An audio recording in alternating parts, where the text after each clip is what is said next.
to another impactful episode. We're about to go through and highlight a melanated married couple or just go through some lessons that we got. Make sure y'all tap in with the conversation. Queen, where can they go to tap in? TheeM4Show.com. Yes, ma'am. And make sure y'all follow us on Instagram. Queen, where can they follow us on Instagram? TheeM4Show. Now, if y'all haven't liked and subscribed, it would make the Queen very, very happy. If you can go ahead. Very? What should they do? You should go ahead and subscribe on Apple Podcasts, Spotify, YouTube, wherever you're watching or listening. Go ahead and hit that subscribe button. It's free, and your first step to becoming a millionaire. Go ahead and click that button. And let's get into the show. Let's do it. What is going on, beautiful people? Welcome back to the Melanated Married Millionaires in the Making show. I'm one of your hosts, Truvel, creator of Black Wall Street, the board game. And as usual, I have my beautiful, my luscious locked, my woman king. No, I'm not going to do that. I don't know if I'm going to call you my woman king, but my queen for sure. Please introduce yourself. What is up, everybody? My name is Sinclair, a.k.a. the Health Nerd. And yes, I am almost maybe a woman king. No. Yeah, you go claim it? No. What are the steps? What are the procedures that go into? You gotta watch the movie again? Yeah. Okay. I'm not on her level, I'll tell you that. Listen, warrior. Look. But I just saw Woman King for the first time. She saw it for the second time. Great movie. Coming back from Ghana and some of the conversations that we were having there with some of the locals and some of our own folks were like, what was the responsibility and the decisions that Africans made as a part of the slave trade? And I think the Woman King like hits on that, does not circle around it at all. And like the main king of it is really fighting against selling his own people and being a part of the slave trade and making an active economic and political decision to not be a part of it. Yeah. So that's a very good underlying message beneath the black feminism and woman empowerment. I think that is another undertone that's there. Yeah. And then he even kind of tries to justify it, saying like, well, these aren't our people. These are people that we've captured from other villages. And she's kind of like, they're our people. Right. They're all our people. Right. Was it Dahomey? That's the village. Yeah. Yep. Yeah, once you're a part of Dahomey, you're it, right? Yeah. You're in the kingdom. But Queen, before we get into today's episode, what do you want to do first? The sponsor, or do you want to do the did you know? Sponsor. Okay. Well, this week's sponsor is, let me go ahead and find it. Make sure we can give y'all some visuals. Is the Modern Bride Concierge. All right, you know, we're talking about marriage. We always trying to promote Black love. And if you are interested in having your amazing, beautiful, melanated love day be organized by some melanated, beautiful amazingness, make sure y'all head to themodernbrideconcierge.com. If you want to get a little sneak peek into what they have to offer, I'm gonna have the Queen go ahead and read their mission. The Modern Bride Concierge is a full-service wedding planning and design company based in Southern California, specializing in timeless design and modern touches. Timeless design with modern touches. Y'all don't play around. Make sure y'all go to themodernbrideconcierge.com or follow them at the Modern Bride Concierge on Instagram. If you're wondering how to spell concierge, keep on struggling like I struggled. Like, oh, I can't find a ball. How do I spell it? Listen, go to the YouTube, watch it. We'll put the link in the show notes as well. Entrepreneurship, concierge. That word, let me tell you, just words that autocorrect just has to get every single time. But we are going to talk about the top 5 reasons why most couples are getting divorced. Very heavy topic, but hopefully we're able to get this message to you while you're in either the beginning stages, you're about to get married, you're about to use the Modern Bride Concierge to have a timeless experience, and we can sprinkle some lessons before you have that big day. Or maybe you are in the middle of your marriage and you may be going through some hard times, some bumps in the road. Very common. Here are the 5 common reasons why people get divorced, and maybe we'll talk about some side steps, some strategies on how you can stay strong in your marriage. Before we do that, Queen, can you please hit the folks with the did you know? I sure can. Did you know you do not have to be married to an all organic diet to get some of the benefits from eating an organic diet? Hear me out. Hear me out. Yeah, Hear me explain that. So, you actually don't have to eat 100% organic produce to get a lot of the benefits, because there was research done, and it's called the Dirty Dozen and the Clean 15. This is the first time hearing about this. The Dirty Dozen was basically they researched the amount of pesticides that are typically found on fruits and vegetables, and they ranked them from highest to lowest. So the Dirty Dozen is a list of the 12 most pesticide-ridden fruits and vegetables that you want to make sure that you buy organic. Okay, so you don't have to get all organic, but if you're gonna get the benefits of an organic diet, you want to make sure that you're buying your strawberries, spinach, greens. This is kale, collard greens, mustard greens. These are all under one category. Nectarines, apples, grapes, bell peppers and hot peppers, cherries, peaches, pears, celery, and tomatoes organic, because those are typically the ones, if you're going around in the produce section in the grocery store, that are going to have the highest concentration of pesticides. And pesticides are bad for us because they are poisons. Now, they are created to kill little microorganisms, and we think of ourselves as big old organisms, so they're not going to kill us. We forget that we're also made up of little tiny microorganisms. Our immune system is made up of little tiny organisms. So by eating this stuff, we're actually harming the bacteria in our gut. We're harming our immune system. All of these toxins end up in our bloodstream.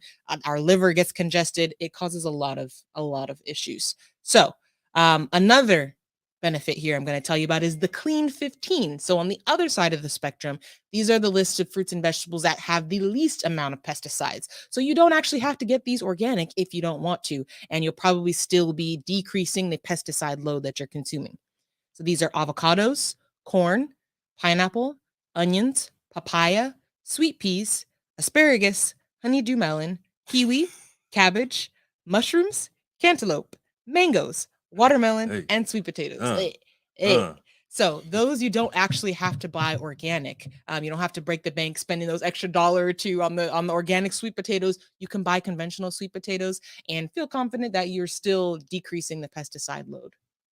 There it is. All right. So one more time so I can make this a really good segue. Pesticides are bad because they kill the microorganisms inside of your body. So they might not affect you on the macro level, but they are affecting you on the micro level. Which is and going over to affect time you on the macro level. will affect you on the macro level. So as we talk about these top 5 reasons why folks are getting divorces, like some of these may be micro things, some of these are macro things, right? But if you're not paying attention to the micro over time, over 10 years, 20 years, 30 years, it can start to create a macro situation for you, right? On this podcast, we have the opportunity of interviewing a lot of married couples who are in a pretty good state, right? Whether it's the business or even them as a married couple.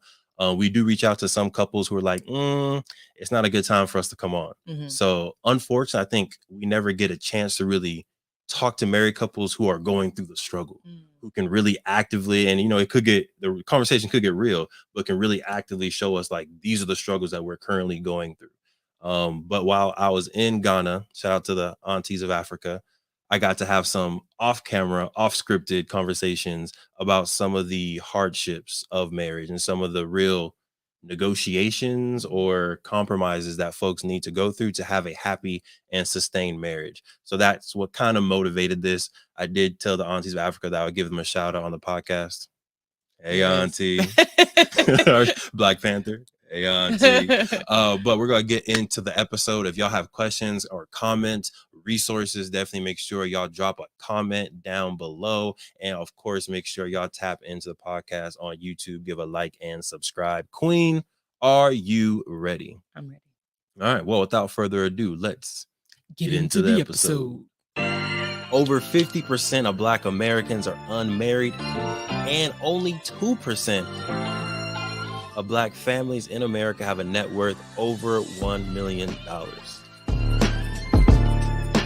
We are on our journey to not only join that 2%, but grow that 2%. Facts. I'm Devon Truvel, creator of Black Wall Street, the board game, with my beautiful co-host.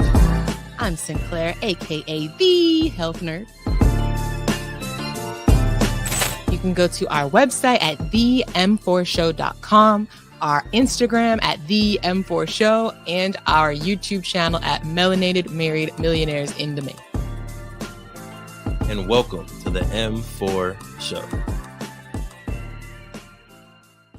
All right, let's hop right into it.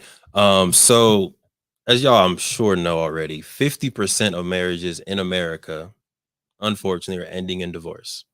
One of the goals of the M4 Show is to help 100 melanated couples reach $1 million, right? Which means that one, they need to be married and stay married, right? So one thing that we're doing is trying to definitely make marriage more cool, more acceptable, make it more fun so that we can increase the amount of people who even want to get married. But on the other side of that equation, we also need to somehow help increase the amount of people who stay married. Right. So that's only the first part, right? Getting married Right. is the easy part. That's Staying married is the hard part. Look, so reading an article from marriage.com, they went over the top 10 reasons why people are getting divorced, and we kind of extrapolate isn't the right word. What's condensed? Sure. Yeah, we condensed, combined to make it a little bit more efficient because we can talk. We can talk. So we put it down into 5 reasons why most folks are getting married. Can we just jump? We can jump right in. We don't need to. We know we don't need extra fluff. No fluff. We don't need that. Cheating. Was it? No, was that was too? You didn't say just number one. Just cheating. My bad. Let me rewind. The number one reason why. So cheating and or abuse, and this is mental abuse, physical abuse, or any other types of abuse that people go through, was the number one reason, leading to 20 to 40% of a breakdown in a marriage. Let me pop that up on the screen. Queen, how do you feel about that? Do you think that is accurate, or your experience in that realm? I don't have experience in that realm. Luckily. You're darn right you don't. Come on now. Good answer. 10 points for Gryffindor. Good answer. But it unfortunately does not surprise me that the number is high. Yeah, and it's just I guess just from hearing, just from living life, and you hear other people talk about, their parents or, their relationships or whatever. So I definitely know that cheating, unfortunately, is something that is more common than it should be. Right. So it's at 20 to 40%. Right. So I'll go ahead and read it. So extramarital affairs are responsible for 20 to 40% breakdown of most marriages and end in divorce. This is one of the most common causes of divorce. The reason why people cheat aren't as cut and dry as anger may lead us to believe. Yeah, so I think it's a little bit harder to say why people cheat. I think that can go a lot of different ways. But it doesn't surprise me that is one of the top reasons, because I think that's a lot of people's deal breakers. But it's also what happens in a lot of marriages. So yeah. So this was a separate reason inside of, there are 2 separate reasons inside of the article they talked about. One was weight gain. And then they later talked about how weight gain for either partner or both partners can also lead to extramarital affairs. And then it also talked about just lack of intimacy, period, within the relationship, and how that can also lead to extramarital affairs, cheating, or abuse. So I think one thing is, and I'm trying not to lead into one of the other things that come up, but making sure you have that open communication when it comes to appetite, intimacy, and things that you want in your relationship. I feel like you need to have those conversations. They may be awkward, but I feel like you need to have those conversations at the beginning of the relationship. Once kids come, things are going to change. Once grandkids come, things are going to change. So you need to make sure you're actively having those types of conversations all throughout your marriage and relationship. Anything else practical you think would help with the reduction of cheating or abuse within a relationship? I think it's interesting that they put a cause as weight gain, because to me that's still not a root cause. Why not? Why does gaining weight, why is that a reason for cheating? I don't think it's a reason for cheating. I think it could lead to... Sounds like a cop-out answer to me. it can definitely lead to a cop out answer. And I think we had this conversation the other day on separating sexual attraction and separating that intimacy from actual love itself. Right. And I feel like, unfortunately, a lot of times those are coupled as one thing: the physical attraction, the emotional attraction, the spiritual attraction, all kind of coupling as one instead of separating as I love you, I love your spirit, I love your soul, which technically has nothing to do with weight gain. Yeah. But yeah, I can see in relationships how folks might gain weight, folks might differ in different values, and now physically the attraction is no longer there. So if the attraction is not there in this relationship, they start looking for it in other relationships. I think, again, though, to your point, if the attraction is based on a number on a scale, it's doesn't like is it true attraction in the first place? I don't think it has to do with the number. I think it has to do with the aesthetics. I think weight gain on there, like, it didn't say anything about pounds, but when I'm thinking about weight gain, I don't necessarily think about pounds per se. I think about the aesthetics of the weight gain. Yeah. I just think I think it's important for anybody, like, before you get married, definitely think about the possibility, like, okay, life happens, right? If my partner gains 30 pounds, is that going to change how I feel about them? Mm. And if you have some uncomfortability there, that's something that I think is important to voice. Yeah, because I think that weight fluctuation throughout life is normal. Now, of course, I think it's a little bit more normalized than it should, just because we generally aren't as healthy of a population currently.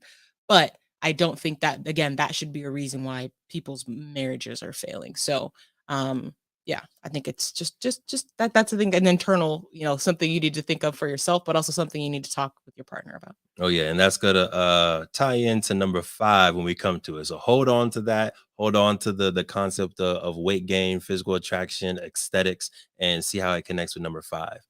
Queen, are you ready to go to number 2? Yes. Yes. All right. Number 2 on the list is money problems or just financial disagreements or anything like that. Y'all know sometimes money makes people Funny. funny, right?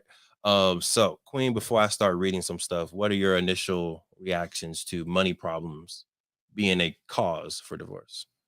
Knew that one. I would almost assume that that one probably has the highest percentage Mm. of why it leads to divorce. Because yeah, it's a widespread, I think, problem that a lot of Money? folks, that a lot of folks have at some point, just dealing with the stress of money.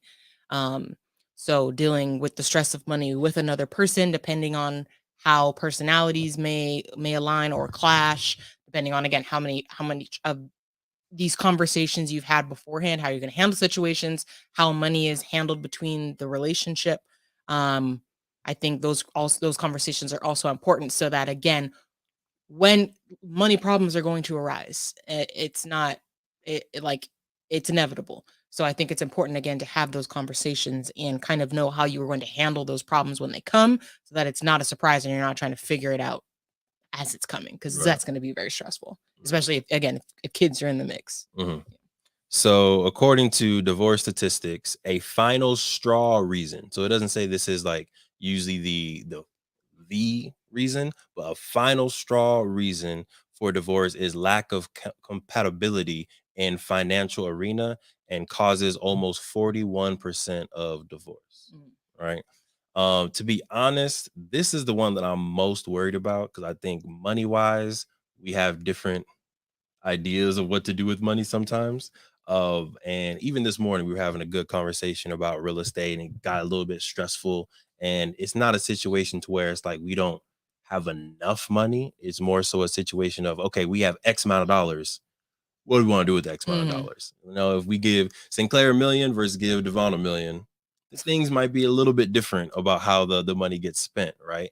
And I feel like that's the other side of the coin that's difficult. Mhm. It's difficult definitely when you're struggling and you have those financial concerns of not having enough bills or not enough money to pay the bills. I think it's a different kind of struggle when you have abundance and you have a differing opinion on what to do with the abundance. Mhm. Right? Any thoughts on that?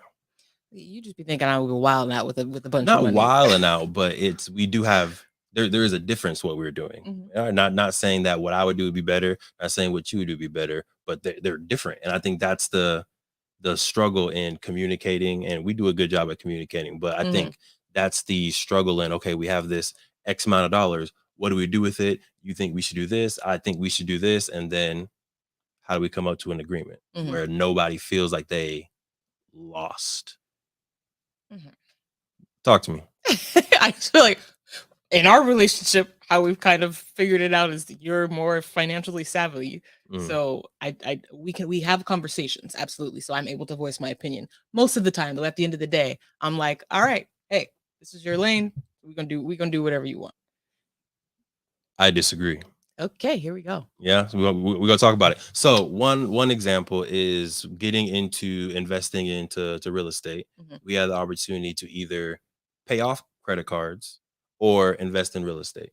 And because you are our real estate guru, you were like, you know what, let's slow down a little bit on the credit card payments. Let's take our time on that. And instead, let's make sure that we can save up, boom, buy this real estate property, and then we'll go back to the credit cards. Mhm. Right.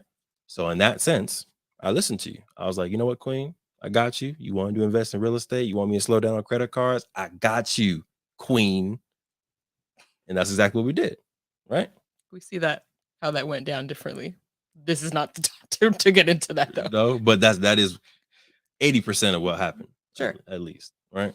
Another situation, Bitcoin, right? We needed to make a nice little pull out, nice little withdrawal. I was like, okay, Queen, I got you. I'll listen to you. Boom, did it. So I'm not saying that's every situation, but I do think that there is a good back and forth of what we end up doing with money. Mhm. Yeah. The other thing that money sometimes does is money is sometimes attached to, well, especially in America, power. Mhm. So when one person in the relationship has more access to the money, they have more seemingly power in the relationship. Mhm. Would you say that's accurate? Yes. Yeah. In our situation, something that we've done, and Steve Harvey's talked about this on one of the accounts too. But he talked about having several different bank accounts. I think that's something that we've done to split up the power of the money to make sure we both have access to almost all the money that we have access to, right? Mhm. So we have Sinclair has her individual account that I don't have access to, but sometimes I ask her for $1. Yes. You have $1. Yeah, you can have $1. Bet. I have my individual account. We have our joint account, which has most of our funds and pays some of the bills, and then we have the business account. So she has access to all the accounts except my personal one. I have access to all the accounts except her personal one. So the power in money financially is pretty much equal. You like that setup, or do you not like that setup? I do like that setup. I think what the concern that I brought up in the past is we need to get better at how we manage the business funds and basically how we pay ourselves. You mean how we pay me? Sure. You be getting paid. I get paid. Yeah, you be I getting paid. could get paid more. You want a raise on the podcast? That's what's happening right now. You over here pressuring me for a raise. We gonna talk about your quarterly reviews. We gonna get to it. Anyways, like I said, just to make sure like most a lot of what entrepreneurs say, like they say pay yourself 1st. Mhm. So we just need to get better at making sure that we have our expenses covered, right? We're not struggling while we have business funds available. Doesn't make sense for us ever to be really struggling because we that's our money too, right? Mhm. So we need to also just get better at, especially as we both move towards becoming full time. That's going to be super important. Right. So yeah, we do definitely need to get better at that. I think once we get better at that, I will feel more confident What does better at that look like? at how you get paid. Like we don't even know how that like have that set Mhm. procedures, like how that happens. Mhm. So I mean, to simply have a procedure about how we pay ourselves would make me feel better. Got you. Okay. I'm spending a lot of time on this one because again, I feel like this is the point that we need to get stronger in. Mhm. Right. And very transparent. If folks have, advice for us, especially as entrepreneurs, on best ways that we can handle money, best ways that we can divide up money, all that stuff within the business, that's helpful. Because for me, that's the thing that I think causes probably the most tension within our entrepreneurship relationship. We do have a Yes, comment in there. go ahead. You've heard of the love languages, even apology languages. Why not learn your partner's financial language? That's a good one. What is your financial love language or your financial language? So my financial language is reinvestment. My financial language is all money in, right? So I usually don't pay myself personally because I like to keep the money in the business to buy more board games, to be able to travel, to be able to pay staff members, to buy camera equipment, to do all that stuff rather than paying myself at this current moment because I have other streams. What is your financial language, Queen? It's more of a balance between like using the funds to enjoy life now, but also reinvest. I'm also into reinvesting. That's why he's talking about real estate. Like that's one of my preferred forms of reinvesting. But I'm also an advocate of paying yourself first. So yes, we have worked hard to build this. We should also reap some of that benefit.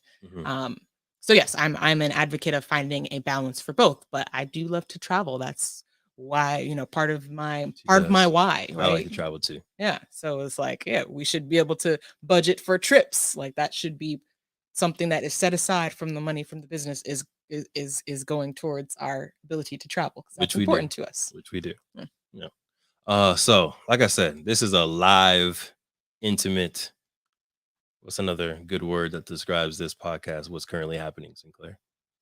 You got it. Go. It's right there. I literally don't have it. No, I was just trying to avoid the awkward silence. But again, finances and money can be a huge tension in relationships. But just because there's tension doesn't mean that there needs to be any type of separation. Build from the tension, be able to communicate, which leads us to the next reason.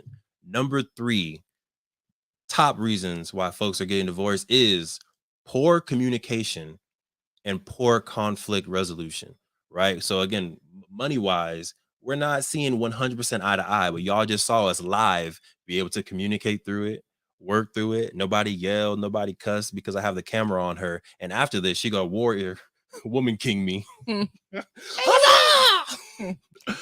Oh man, but poor communication is another, again, huge reason why folks are getting divorced. Queen, do you mind using your amazing eyes to read this? Poor communication. This can ultimately be a cause of divorce for 57.7% of couples. 57.7. See how specific they were in even this percentage. Communication, accurate, right? 57.7% of couples. And that goes back to who the Facebook user who put the love languages, right? If you're not communicating love languages, if I don't know words of affirmation or how you like to be communicated with, off top, I'm already doing poor communication. If every time I come to you, I'm talking about the negative, if every time I come to you, I'm nagging you about something bad, and your love language is words of affirmation, we're never going to be on the same page, right? Queen, anything you want to add to that? I think it like those conversations are not always fun, but they're necessary. And I think that even though it may not be fun to have them, think about the alternative is you don't have the conversation and whatever that situation kind of blows up, and then you're gonna wish definitely that if it could have been avoided with a simple conversation, even if it was an awkward conversation, you're probably gonna wish that you had that conversation. So yeah, I'm not as much of a talker as he is. Word. So he's very good. This is a dynamic of our relationship. He's good at initiating a lot of those conversations. But I'm usually thankful, afterwards that like, okay, we've addressed this situation. So even though it wasn't the funnest 30 minutes to an hour, depending on how how long this conversation goes. It's like, okay, that's like one less thing that I need to worry about in the future, or at least I know where his head's at. Right. Yeah. Go ahead and put your hand back on my shoulder. It felt comfortable. You like I do. Oh, okay. With the massage too. All that? right. I appreciate it. I do want to just re-emphasize that good communication doesn't always mean comfortable communication. Right. Good communication doesn't always mean that it's going to be all positivity, sunshine, and rainbows, but sometimes there are conversations that need to be had, right? So learn how your partner likes to be communicated to, right? We had a really good conversation. This was maybe like 2 years ago, but when we finally learned each other's like love languages and really broke it down, you were like words of affirmation, that's my love language. And before I don't think I'm a critical person. I am a optimistic, very positive person. But if something was wrong, I would only say the wrong thing. Or if I needed something done, like I would say, oh, I need this without first giving the, oh, I appreciate how you did this. Or, oh, I hope you're having a great day. Thanks, Queen, for doing this. Now I need you to do this. I was just business right to it. But since learning the amazing Queen's love language of words of affirmation, I would like to hope that I've gotten, just a little 57.7% better. Yes, you have. You've Yeah. gotten a lot better. Thank you. Good Thank job, you. King. So first step is you need to learn that love language and then actually practice it. Actually use it. It may take some time, may take some months, may take some years, but actually use the communication skills that your partner appreciates. All right. Anything you want to add on that before we go to number 4? Yeah, 4. Let's do it. Yeah. All right. Number 4 on the list is lack of equality.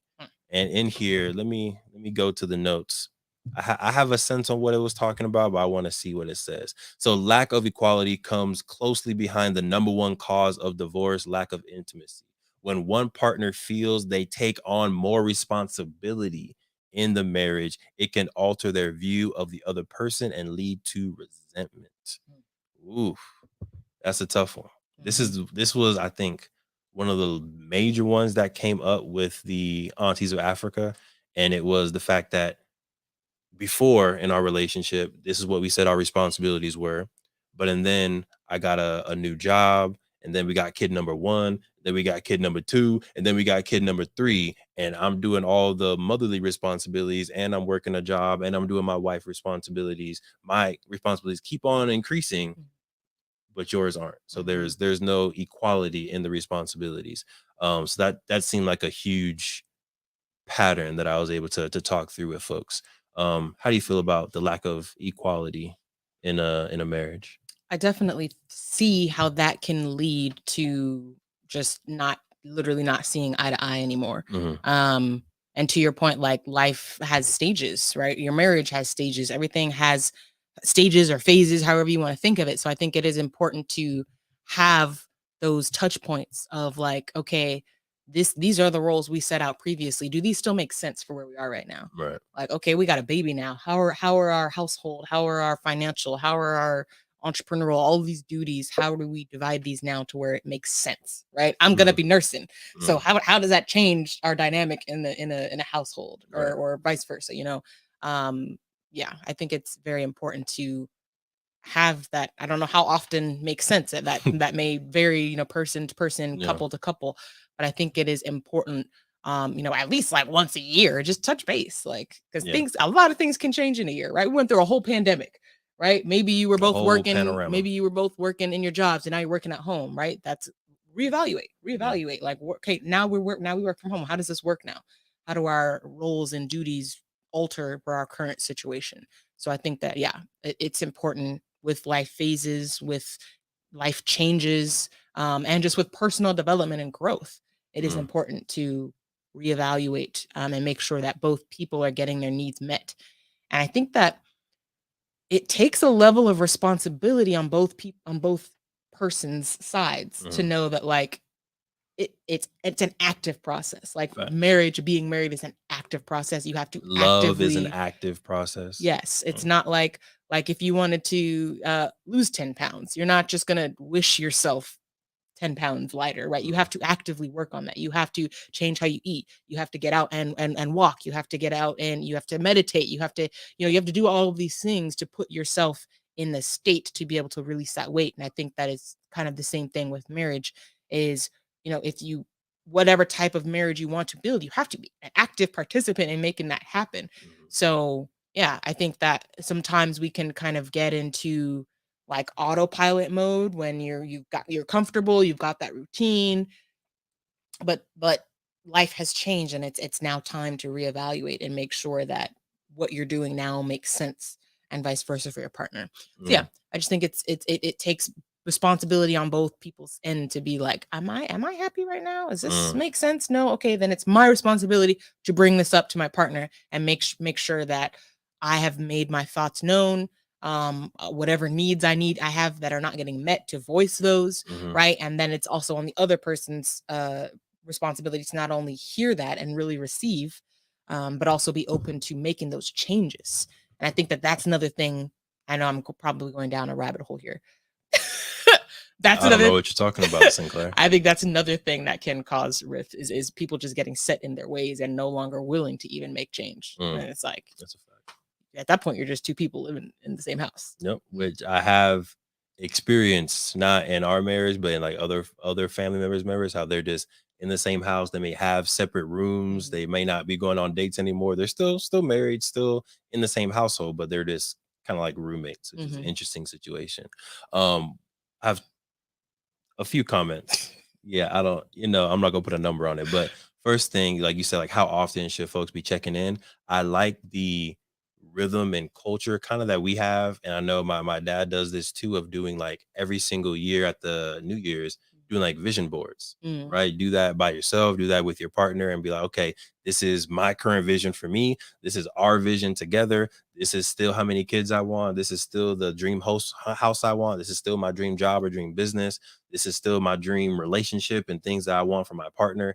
And every at least once a year, get in the habit of doing that together. So it's a good check-in point where, definitely you can have some conversation throughout the year, but I feel like you want to, and this is coming to what Coach T would say, what are your procedures? Mm. Right? What are the things that you do within your the culture of your relationship that allow you to check in without having to think, just be on autopilot?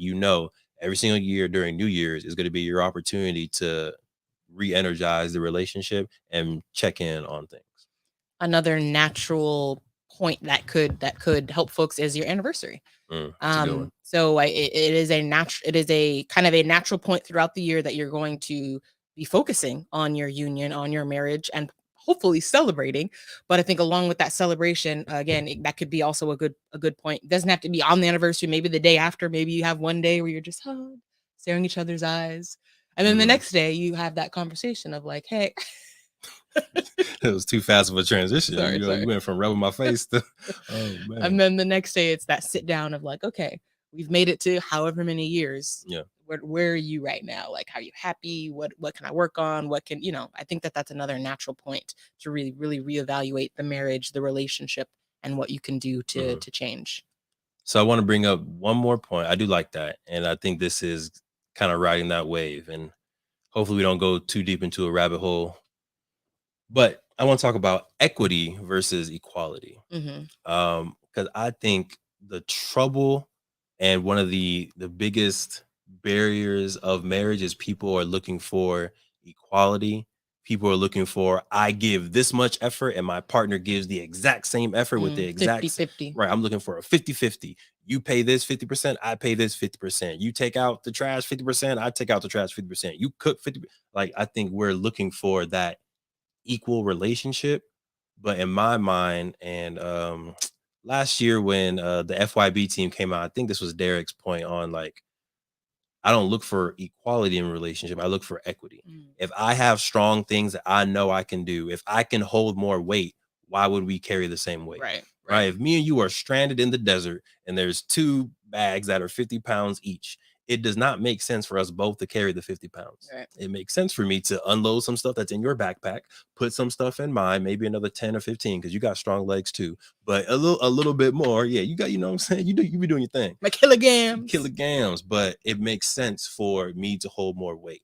If we are in a situation where things need to get organized and we need to look at something because it doesn't make sense for me to be like, no, Sinclair, I want to read 50% of this sign that I can't see and you read the other 50. It doesn't make sense, right? You should be reading that sign because you have the better vision. I should be carrying the bigger backpack because I have the stronger legs. point blank period. Mhm. And I think sometimes in marriage, based on, I don't know if it's based on just capitalism, I don't know if it's based on what we see in the environment, but I think we're looking for a 50-50 split. Right. Or even if we can get better, if we can do I do 40, you do 60, how can I finesse into getting more out of this marriage? That's not the point of marriage. You're not trying to finesse your queen. You're not trying to finesse your partner. Lose. You are going to lose every single time. I think the point is, how can I give as much as possible to my person, to my partner, to make their life better, to make their life easier? I have a small example, but I think it kind of gets the point across of how even I've evolved in this marriage. So driving. I used to have that very 50-50% when it came to driving. I'm like, okay, I'm gonna drive there and you gonna drive back. Okay. Or we're gonna stop here and then you're gonna take over. And then that's about halfway, right? That's like that was me. Like, why am I driving more than I should be? We gotta hold our own ends, like, right? At this point, right? I've now realized, one, I'm the better driver. Sorry, no offense. What is happening on this podcast? What do you mean? I'm sorry. You are the faster driver. Let's just make sure the adjectives are correct. And I mean, no offense, if we look at our records, I'm also the better driver. So if I can get there caught faster and avoid an accident or a ticket, I think that means I'm better driver. Sorry. This podcast was brought to you by speeding tickets and hit and runs. Like I said, not on my side. The hit and run was we got hit. I just want to clarify that for people watching. We got hit. Person out there. Just, anyways. Whole another story. Yeah. So one, like I said, in all seriousness, I do believe I am the better driver. I can get us there safely and I can get us there quickly. One. Two, I actually like driving. Like it's not a chore for me, right? Especially if I can get some music on, and just kind of, or get a podcast on. Because when I used to have to make that commute, that was my time to really listen to podcasts, really start to learn, get motivated. So I feel like that time frame, everything serves a purpose, right? That time frame where I had to make that commute each day, I think kind of changed my relationship with driving. I'm like, okay, I don't mind it now. This is an active learning time, or a passive learning time. So with those things, keeping those things in mind, why am I so hard on making him drive 50%? Because does it really matter if I drive the whole way? Not really. It doesn't really make a difference for me, because we're going to get there. And truthfully, sometimes when I'm sitting in the passenger seat with him, it's still stressful for me, because I'm just like, we're going so slow. Speed up. Come on. We can get in the carpool lane, right? And it's like, it's still a stressful situation for me. So it's like, I just might as well be in control. Right. That's another thing. I like to be in control. So just get behind the wheel. And he doesn't care. I don't. He can be working, right? What he likes to do, he's a workaholic. So by me driving, he can have his laptop, he can do whatever work he wants to do. He can listen to whatever he wants to listen to. In your headphones. Because number one rule, driver gets to choose what we listen to. Yes, ma'am. But yeah, I think that was something that I had to evolve in. And then that's a microcosm for, of course, other things. But just to kind of put your mindset in where I used to be, is like, it has to be a give and take. It has to be a 50-50, to where now it's like, yes, I take on most of the driving, and that's okay, because he takes on a lot more of other things, right? And so it's building that equity. Same thing with cooking, right? He's definitely. Hey, talk about real quick. Okay. Hey, so sidebar. Tangent. Let's swerve a little bit, right? Because you dissed me on my driving, so I need to balance these scales out. Talk to the people about the delicious meal that was cooked for you the other night. Okay. So if you ask him, he would say, "Oh, Queen, you just cook so much, and I need to show you that I love you and cook for you." The real reason, last weekend, I wanted some steak and eggs. And I was really thinking like diner steak and eggs. So I wasn't like going all gourmet. So I just bought some steaks. I did a quick little like pan sear, and it was really quick. And honestly, they didn't turn out that great. I am a chef.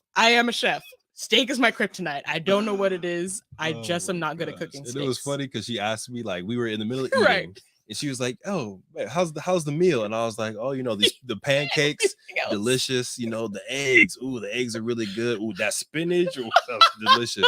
And then she was like, "Okay, you're just gonna avoid talking about the steak, huh?" I was like, It's on the plate. He literally went around the plate and said something about everything except the one I actually wanted to know about.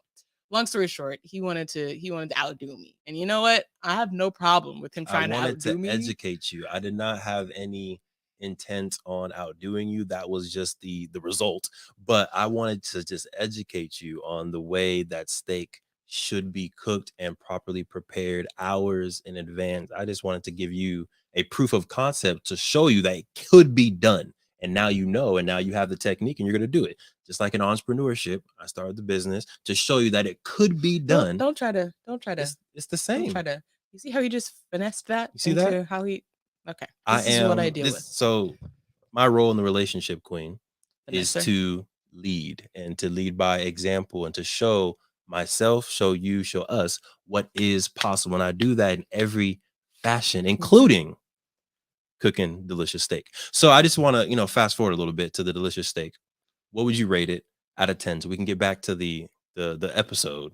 What would you rate that delicious jalapeno garlic barbecue filet mignon? I'd probably rate it a 9.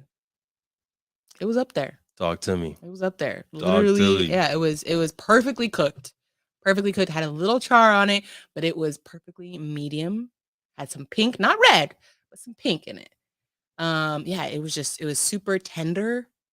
The flavor was the first bite was a little heavy on the salt, but you got used to it after a while. And I love salt, I'm not gonna lie to you. Himalayan salt too, so Himalayan it wasn't salt. that bad for you. Right. Well, not the stuff that's gonna raise your blood pressure, So yeah, it was delicious.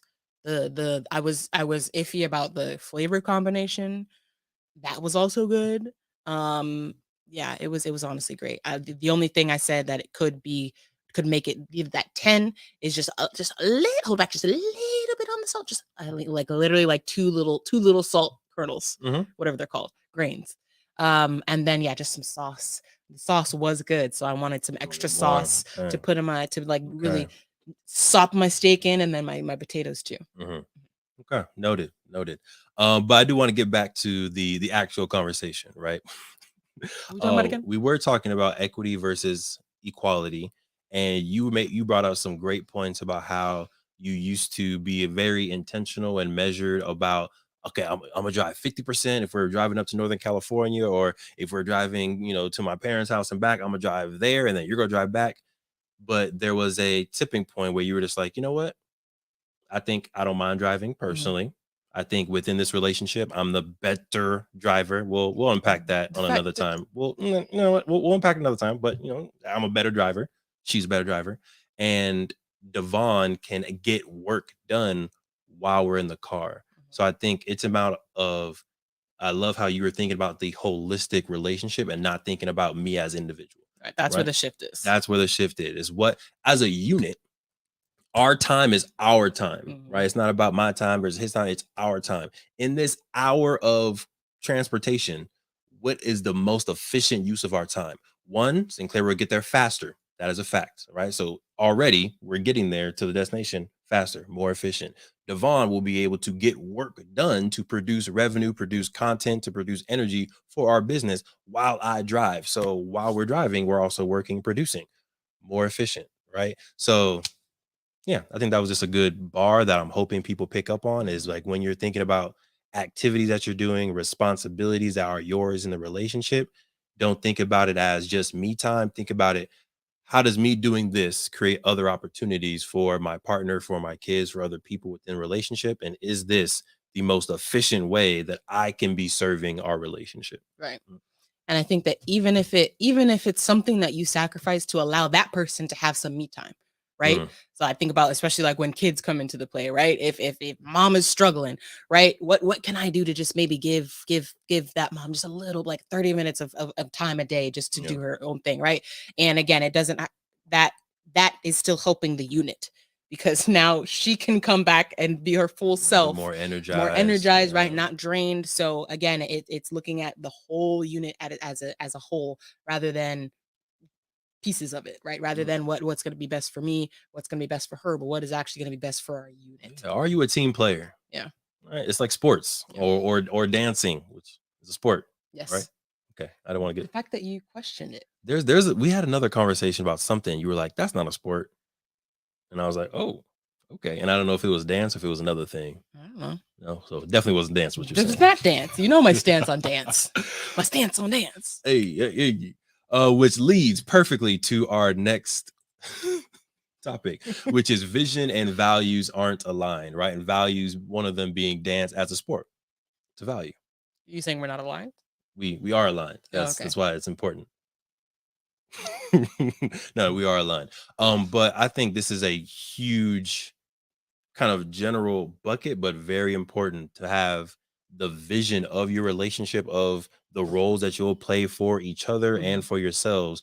That needs to be aligned, or at least very close to being aligned. And then what you value as a person, what you value in your partner, also should be in alignment with that. And this goes kind of back to what we talked about in number one with cheating and being unfaithful.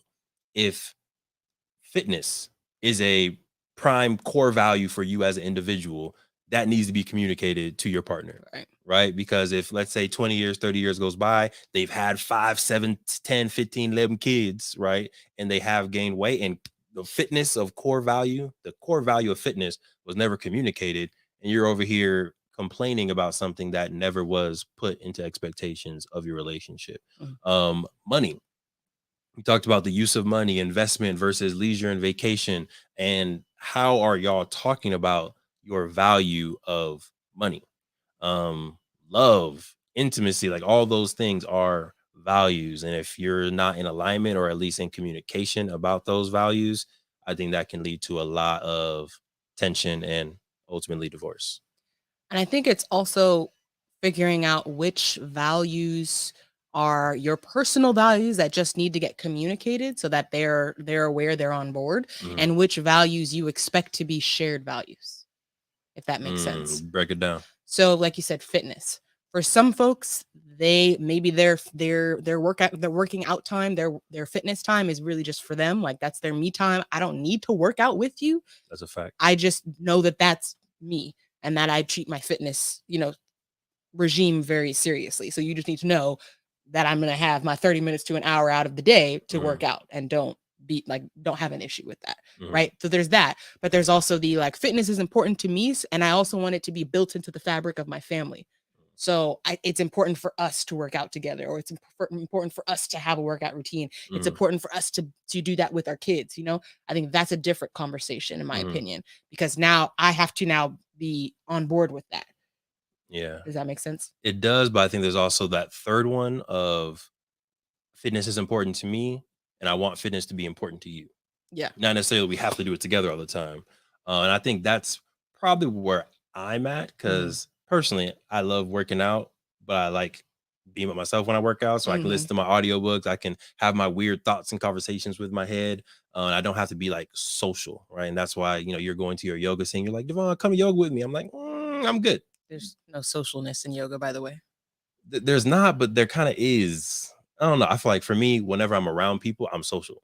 So it's going to happen. Even if I don't want it to happen, it's going to happen. So I separate what I do for fitness versus being social. Like when I'm going to the gym and people are trying to talk to me, I'm like, why are you talking to me? I'm at the gym. I have my headphones on. People will come up. I've had 20-minute conversations with people that I don't know, and they'll come up and they'll talk to me. You're such a high eye for the fact that you said you don't want to talk to someone, but you had a 20-minute conversation with them. First off, it was it was a good conversation. I would have been like, I'm busy. 2 seconds, done. It was a really good conversation. We were talking about ancestry.com, and he was letting me know how he literally was able to find his father and his other siblings through Ancestry. And I was like, oh, my father-in-law had a very similar, it was a really good conversation. I rather it happen outside of the gym, but it was a really good conversation, and I didn't want to end it because it was flowing. It was kind of emotional. It was good stuff. But again, I was like, I'm in the gym though, so I just lost 20 minutes of my workout. My 6-pack is 1 pack down now. It's a little bit. I think another example is travel. I know that we have friends who one of them's really into travel and the other one's not. And it's if that is something that is important to you, and that is something that is you want as a part of your life, you need to y'all need to figure that out, right? Right. Because what you don't want to happen is that's not set as an expectation, or that's not communicated, and now you just don't get to travel. And now you're gonna resent that person because they're the reason you don't get to travel, because they're not into travel. You know what I'm saying? And Why are you so pointing at me? I What's going on not here? you. We both Why like to you? travel. Okay, I'm just saying. You're pointing at me. I'm Good. just saying that's another example. Like, make sure you're on the same page, especially for stuff that is expected for you to be doing things together. So that kind of goes back to the communication, right? But yeah, I think it's important to make sure that your values align. Yeah. Because otherwise, there's going to be a lot of riffing back and forth, a lot of tit for tatting, a lot of all these words that. Yes. But yeah, important. And I think this is another opportunity during your anniversary, during your New Year's resolutions, to revisit your values, revisit the vision. I know we have a note where, like, in 10 years we want to be here, right? And we have that note in Google Keep saved, and I think it's set to every 6 months. It gives us a reminder. We'll go through that vision, like, all right, is this still where we want to be? Is this still where we're working towards? Some things may change, some things may get better. The dream may get bigger. The dream will get bigger, right? Because you should accomplish the goals that you set and then create bigger goals. So yeah, I think that's another opportunity to do this activity. All right, you good on the 5? Let's review. Number 1 is cheating and abuse. Number 2 is money problems. Number 3 was poor communication and poor conflict resolution. Number 4 was lack of equality. And number 5 was vision and values aren't aligned. All right. So this is a great time. Hopefully you can share this with a married couple, or a couple that's recently engaged, and just have them talk about these issues, right? Or talk about these things that are barriers for a lot of couples, to see how they can jump over those barriers, knock down those barriers, kick down those doors, and make sure they have a strong marriage for the next 100-something years. Okay. We came up with this idea maybe like last week. You know what I'm talking about? The challenge? Yeah, the challenge. Yes. Okay. Yeah. So shout out to the Social Proof podcast. David, Donnie, and Neo was on there as a guest. They were talking about challenges and really engaging with the community. So then I come to the Queen. I was like, Queen, what can we do to engage with our community in really a meaningful and valuable way? Like, what can we do to really help lay the foundation for building an amazing, beautiful, melanated marriage? So we took some time, and we crafted out a 3 to 4 day challenge. It's not completely done yet. I'm giving y'all a sneak peek. All right? I'm giving y'all a sneak peek. If you're interested in learning more information, put MDMC inside of the chat, wherever you're watching this, wherever you're listening to this. MDMC will hit you up with more info. But we're still really just like, what can we do to help people build a strong foundation to their marriage? What are some challenges that we've gone through as married couples, as an entrepreneur? What are some things that we're seeing other people go through? And we also reached out to some amazing partners, some amazing people. Can I drop names, or is it too early to drop names? You tell me. You tell me. You drop one. Drop one name. Teaser. All right, so I'm gonna say this one because I already said the other name already. Married into Crazy. They've been on the podcast two times, at least 2 times. They're gonna come on. They're gonna be able to break down the DISC assessment. What is your natural personality? What is your adaptive personality? How can you make sure your personality and your partner's personality are working together in harmony? They'll go through their crazy method. Don't ask me what crazy means. Are compassionate, zealous, yielding. I think real. Compassionate, real. What's the A? Something. Zealous, yielding. What is the A? Oh, they're gonna get us. They're gonna get us. But if you want to find out what the A is, what the crazy method is, and what your personality is within the DISC assessment, make sure y'all tap into our challenge coming very, very soon. I'm excited for it. What are you excited for when it comes to the challenge?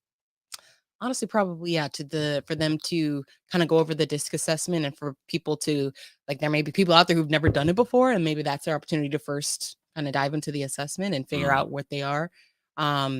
yeah, I think that that's been a real game changer for us in our relationship. So I'm excited for other folks to maybe be able to have that light bulb for them, for their union, their marriage, their Mhm. coupleness. Yes, ma'am. Yes, ma'am. A lot of value coming through. So make sure, again, if you're interested in learning more about the upcoming challenge, we can't even give you all the name yet because it's not finalized. But you can put MDMC inside the comments. And this challenge, we're going to make this, kind of learning a little bit from LaRussell and some other people out there. This is going to be a pay what you want challenge. What is your marriage worth to you? You can go ahead, you can pay whatever you want for the challenge, whether it's $1. I'm looking at you funny if it's $1, but if it's $1, $50, $100, 10,000, whatever you feel you're going to be able to get value out of the challenge is what we will accept. And the value is going to be there no matter what, especially if you're willing to take action and commit to the execution of these small to big things. It's going to be some good stuff. I'm excited for us to learn and grow out of it, Mhm. and excited to be able to give the value to other people. Get on the challenge. Good. A little sneak peek, more to come. Stay tuned. But for the Ask Declare this week, it's gonna be a tough question for you, Queen. But we just went through the top 5 reasons for divorce. So for you in this Ask Declare segment, what is a marriage? What's it called? Game changer, deal breaker. Can't do it. If this happens, it's over. Um, I think I feel like it's probably the same as it was in the past, which is that infidelity, the Mhm, cheating, because we've had so many conversations about mhm, like possible alternatives. mhm. So it's like yeah, I think because we've had those conversations, I feel like cheating at this point is just complete Just stupid. disrespect. What are you Yeah. doing? Wow, like you Mhm, you did not think about me or our mhm, family at all. mhm. That yeah, that would probably be the number one deal breaker. Yep, you were thinking there was a number 2 up there? Um no, that's probably it. Yeah. I feel like that's probably the number 1 for me as well. It just seems like such a no-brainer answer though. I always try to be deep, I always try to be different, but at the end I'm of the like, day, it's like, I no. want your true answer though. When it comes to this, I want your true So I answer. mean, a second if I'm giving another one, right? So that's definitely one, but just to add a little bit more to that is stealing. And we did Mm. talk about that the other day. Not that you did it consciously, but we were like, can you even steal from someone you're married to? The answer is yes. Mhm. The answer is for sure yes. Like we have that business account. If for some reason I took X amount of dollars from that business account and I put it into my personal, didn't tell you, and I went and I bought a black magic camera for $7,000, Mm. I consider that stealing, Mhm. right? Because we are co-owners of the business. Even though I have the power, just like you have the power to click withdraw, that shouldn't be happening. Right. If for some reason I withdraw on our 401k accounts and I take all the money out and I go buy, that's thievery. Mhm. That is theft, Mhm. right? So I think that is a close second. Um, just because they both have to do with trust. Mhm. They both have to do with can I trust you to do what's right and consider my feelings, consider my life in your decisions. I feel like it also just to take it a step deeper because we know what we want to do with our money and our wealth, pass it down to future generations. It's Mhm. like you're not just stealing from me; you're stealing from our kids, That's a our fact. kids' kids. Like Yeah. you're stealing from this life we're trying to create, for you, Mm. right? Super selfish. So I think that yeah, I concur with that.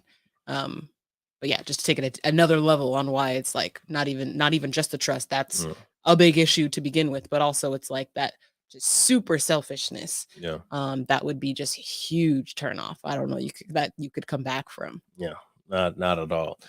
This was a heavier episode than we usually do, but very, very needed. If you got any value out of this, definitely make sure you give us a like wherever you're listening or watching, and subscribe or follow wherever you are listening and watching, just to make sure this message gets to more people, and especially to more married couples who need this message to protect themselves and their futures.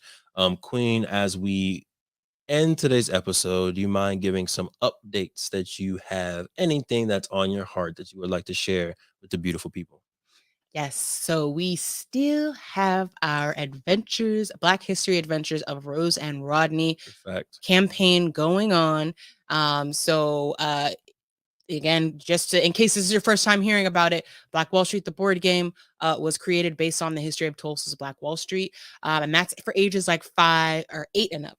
But we wanted to create something for the younger kids, so kids, 4 or 5 and up, that can still learn the history of Tulsa's Black Wall Street, but in a fun way, in a way that makes sense for them. So we're actually turning the children's book, Black History Adventures of Rose and Rodney, into an animated cartoon that will be able to come right to screens near you, so that the little youngins can also be learning this history of the powerful entrepreneurs that were killing the game, back in Tulsa, Oklahoma. And so it is super important, that we're able to bring this to life. We're trying to do a whole season. So not just like a one little project. We're trying to give you a whole season, an 8-episode season. And this is just the first season of many to come. Yep. So we are looking for your support in creating this project. We got actors and actresses we want to pay, creatives, video editors, animators, right? A whole team that it's going to take to bring Apparently this project. I gotta pay myself. Am I no, not doing that? What? We talked about Devon, you need to pay yourself. Am I on this list? Yeah, you too. You're in there too. You gotta give the Devon a little chump change in Get there a dollar. too. A little dollar.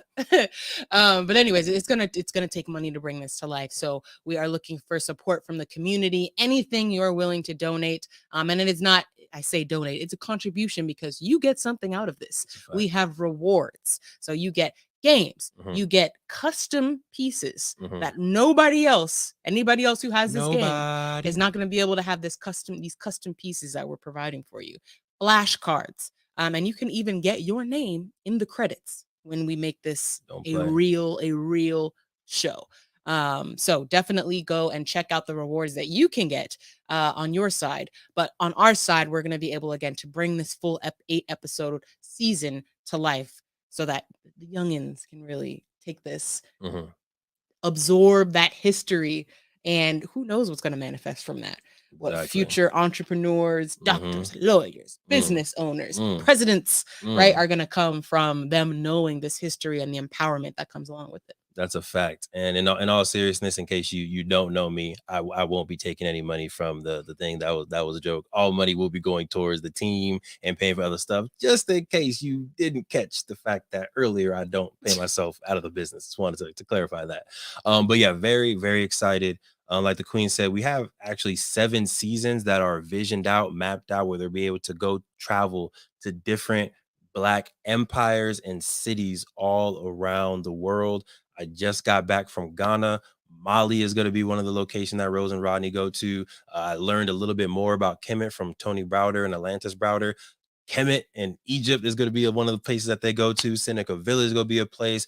Bronzeville is going to be a place. Rosewood, Allensworth. So all these amazing communities that were built that often aren't talked about in K through 12 school system or even outside the school system. We want to highlight, not just for our beautiful, amazing melanated youth in America, but for the entire world to be able to tap into whatever platform it's going to be on and learn about themselves, learn about their history, and see themselves in a light of power, in a light of business, entrepreneurship, in a place of agency and privilege, so that they grow up, like the Queen said, assuming that can be my future too.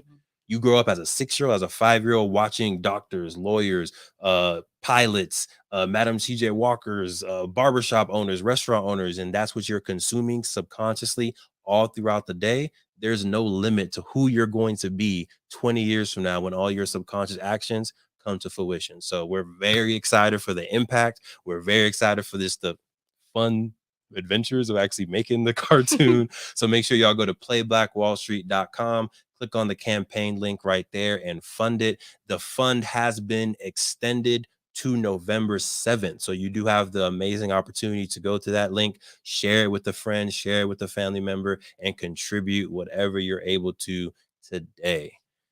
Queen. King. Queen. King. Queen. Anything else you would like to share with the beautiful folks before we wrap up episode 133 of the Melanated Married Millionaires in the Making show?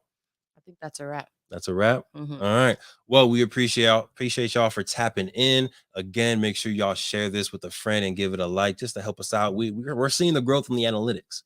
We're seeing the growth. Keep it up.